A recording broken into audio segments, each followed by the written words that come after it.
Coucou les mamans! Ça y est, j'ai accouché de mon deuxième enfant et j'ai vraiment été surprise puisque c'était complètement différent, aussi bien au niveau des sensations que du déroulement de l'accouchement. Donc je vais un peu vous raconter cet accouchement et je vais aussi vous parler des différences qu'il y avait entre celui-ci et mon premier.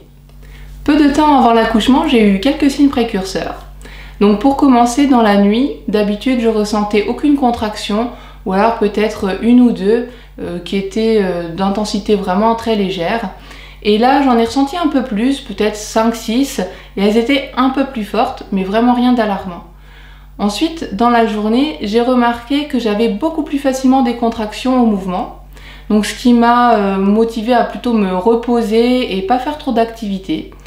Et d'ailleurs, en fin de matinée, vers 11 h du matin, je me souviens que j'ai eu un coup de barre, mais vraiment une envie de dormir irrépressible. Et je suis complètement tombée de fatigue dans le canapé. Et heureusement d'ailleurs que j'étais chez mes parents, puisque c'est papy et mamie qui ont pu s'occuper de mon plus grand pendant cette heure de sieste que j'ai fait dans le canapé.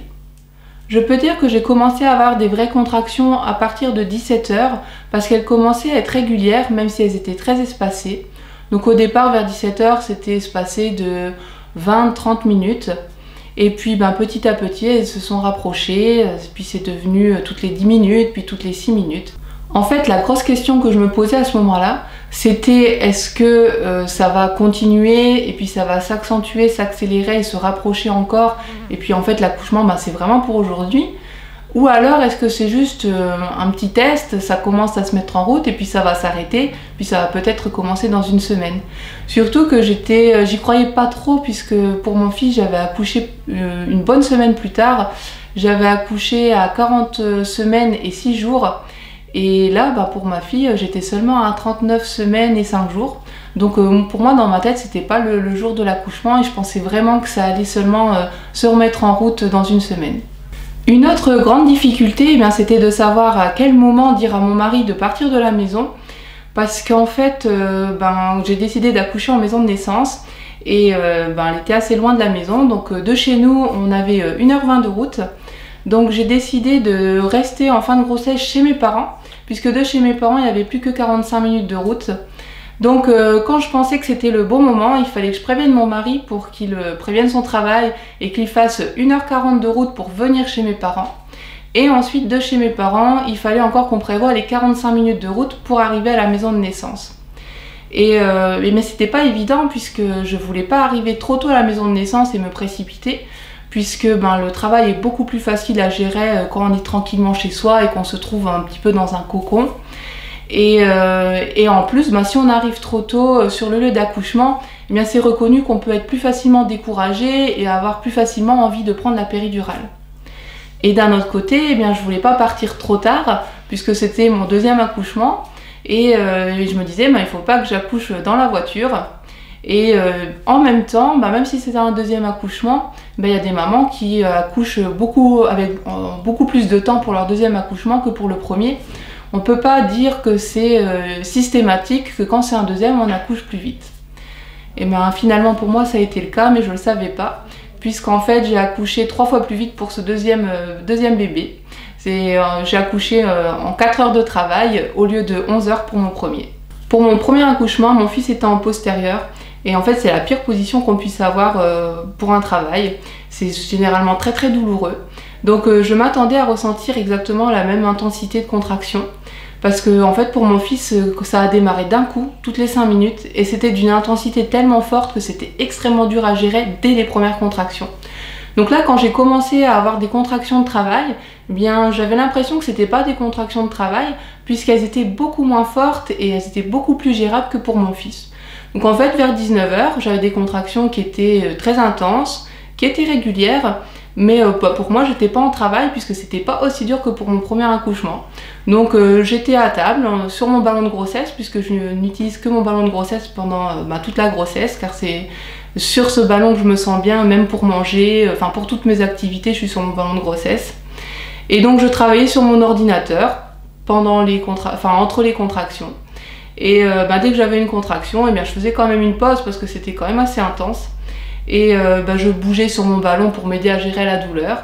Et puis dès que la contraction était passée, je recommençais mon travail sur l'ordinateur. Ensuite, vers 20 h, bien comme j'étais chez mes parents, c'est ma mère qui faisait à manger et elle a dit que le repas était prêt. Donc je me suis mis à table avec tout le monde, enfin je suis restée à table, mais honnêtement j'arrivais plus à me lever de mon ballon de grossesse parce que dès que je me levais ça faisait beaucoup plus de contractions et elles étaient encore plus fortes. Donc j'ai demandé à mes parents s'ils pouvaient débarrasser mon ordinateur et le ranger dans le sac. Et puis du coup j'ai pas aidé pour mettre la table, je suis restée sur mon ballon et puis quand la table était servie, bien j'ai mangé avec tout le monde. Alors pour mon premier accouchement, mon premier travail, à partir du moment où j'étais en travail, je me suis mis à vomir mon repas que j'avais mangé à midi et j'ai vomi pendant tout le travail. Donc là j'ai quand même mangé, mais j'ai mangé léger. J'ai dit en blaguant à ma mère, je vais pas gaspiller un bon repas, donc je mange des tomates et un petit bout de poisson, mais je vais pas manger plus parce que ce serait dommage de gaspiller cette nourriture. J'ai des contractions toutes les 8 minutes, alors j'en profite entre chaque contraction pour me faire une coiffure pratique. Et c'est vrai que là, elle commence à être assez douloureuse, donc pendant la contraction, j'arrive pas à faire grand chose. Mais entre les contractions, tout va encore bien, donc c'est le tout début. Donc vite, je me coiffe.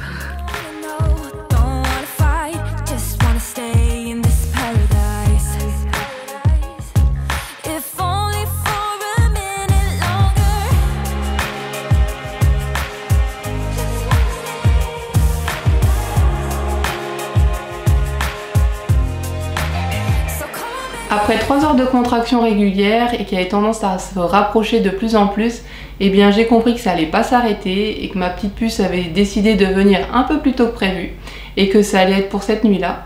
Donc j'ai appelé mon mari et je lui ai dit qu'il pouvait prendre la route et me rejoindre chez mes parents. De mon côté, une fois que j'ai fini de manger en famille, eh bien j'ai pris le ballon de grossesse et je suis partie dans la douche car ça commençait à être de plus en plus intense et un peu plus dur à gérer. Et c'est vrai que l'eau chaude pour ce travail-là m'a énormément soulagée et m'a énormément aidé à gérer la douleur. Et je me suis dit, tant que mon mari n'est pas arrivé chez mes parents, eh bien autant rester sous la douche, c'est un endroit où je me sens bien. Finalement, au bout d'un moment, je commençais par vraiment en avoir marre de gérer ces douleurs et ces contractions toute seule. Et j'avais vraiment très envie de retrouver mon mari, car il m'avait été d'un grand soutien pour mon premier accouchement. Et donc je l'ai appelé et je lui ai dit écoute, je veux te retrouver au plus tôt. Donc au lieu de venir chez mes parents et de faire 1h40 de route et puis après qu'on reparte pour 45 minutes pour aller à la maison de naissance, va directement à la maison de naissance. Il avait plus qu'1h20 de route. Et puis moi je pars avec ma mère en voiture et on se rejoint sur place. Comme ça je te retrouverai au plus tôt. C'était vraiment mon objectif, retrouver mon mari au plus tôt pour qu'il m'aide à gérer ces contractions qui étaient assez intenses. Mais comme c'était pas aussi intense que mon premier accouchement, toujours pas aussi intense, je me demandais toujours si je me précipitais pas et si je partais pas trop tôt à la maison de naissance. Mais j'avais tellement envie de retrouver mon mari pour qu'il m'aide à gérer ces contractions que je me suis dit allez c'est parti, je préviens la sage-femme et on y va. Donc les sacs étaient prêts, donc on a juste eu à les prendre, ils étaient dans l'entrée chez mes parents. On a pris les sacs, on les a chargés dans la voiture. Et on a pris la route, donc moi et ma mère, pour aller à la maison de naissance. Bien sûr, j'ai pris le temps aussi de faire un gros bisou à mon plus grand, de lui expliquer la situation et de lui dire que j'allais partir, qu'il allait aller au lit comme d'habitude et que le lendemain matin, eh bien, sa sœur serait là. J'étais sûre à ce moment-là que j'allais accoucher dans la nuit. Donc mon fils, étant donné qu'il était plus de 20 h, il n'allait pas tarder à aller au lit. Donc c'était quasiment sûr que le lendemain, il allait pouvoir nous retrouver à la maison de naissance et faire la connaissance de sa petite sœur. Les 45 minutes de route jusqu'à la maison de naissance m'ont paru vraiment très longs. Mais heureusement, je supportais bien la position assise, ce qui n'aurait pas du tout été le cas lors de mon premier accouchement. Pendant le trajet, à un moment, j'ai eu envie de vomir. Mais je pense qu'inconsciemment ça m'a bloquée puisque je savais que j'étais dans la voiture flambant neuve de mes parents. Et donc heureusement j'ai pas rompu la poche dans la voiture et je n'ai pas vomi non plus. Et puis quand je suis arrivée à la maison de naissance, les 5-10 dernières minutes ça m'a vraiment paru une éternité. Parce que déjà les derniers mètres voire kilomètres c'était des pavés. Et donc les vibrations c'était vraiment horriblement désagréable et c'était très dur à gérer avec les contractions.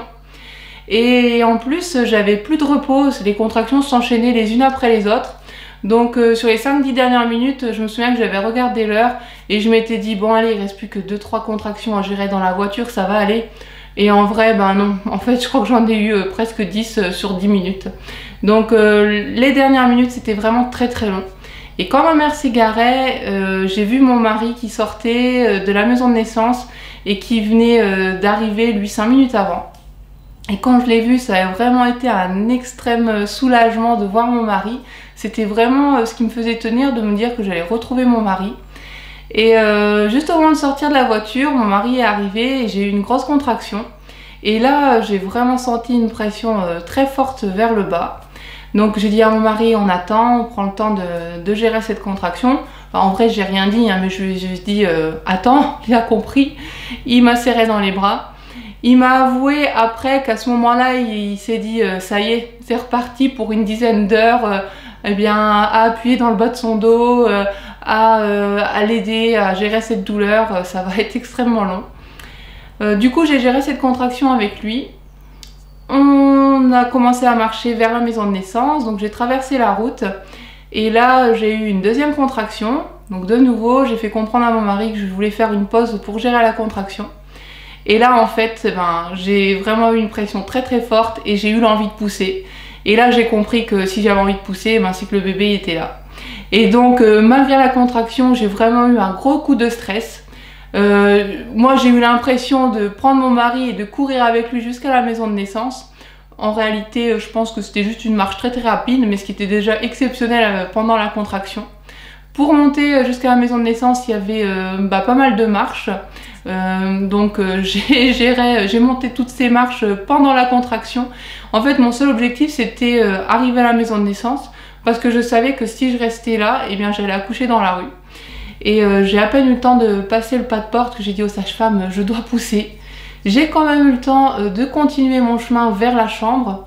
Et au moment où j'ai passé la porte de la chambre, je poussais parce que c'était une envie irrépressible, je pouvais plus me retenir.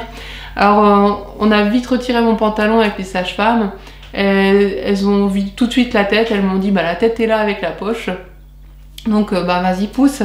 Et du coup j'ai poussé peut-être 2 ou 3 fois grand maximum. Et j'avais ma petite dans les bras. Donc j'étais en fait à genoux. J'ai passé la porte, je me suis mis à genoux en fait pour pousser parce que c'était vraiment le moment de pousser. Et ce qui est super par rapport à la maternité, c'est que les sages-femmes se sont pas précipitées à me dire vite, il faut que tu t'allonges. Elles m'ont pas amené jusqu'au milieu de la pièce pour atteindre le lit. Non, elles m'ont laissé me faire comme je le ressentais. Et donc j'ai pu accoucher de ma petite dans la position qui me convenait. Et une fois qu'elle est venue, j'ai pu profiter d'elle, l'attraper, la tenir au chaud contre moi, l'essuyer, faire connaissance avec elle. Et seulement après 5-10 minutes où on a fait connaissance, où mon mari était aussi juste à côté, et bien je me suis sentie prête et là j'ai pu me lever et puis on est parti s'allonger dans le lit. Alors ce qui est super aussi avec une maison de naissance, c'est que c'est des lits un peu comme chez soi, des lits de personnes. Donc on a pu profiter en famille avec mon mari, installé sous la couette. Tout ça en attendant que le placenta vienne. Il a mis 35-40 minutes à venir. Et seulement après, une fois que le placenta est venu, eh bien on a décidé de brûler le cordon pour séparer notre bébé du placenta. Mais par rapport à cette technique, je vous ferai une vidéo sur le brûlage de cordon car c'est une méthode qui est peu connue. Et j'en profiterai aussi pour vous faire une vidéo avec mes astuces pour gérer le travail sans péridurale. Car maintenant ça fait 2 accouchements que je vis sans péridurale et ça en vaut vraiment la peine et il y a quand même pas mal de petites choses à faire pour aider à gérer la douleur. Mais ça du coup ce sera dans une prochaine vidéo et en attendant je vous dis prenez soin de vous et à bientôt.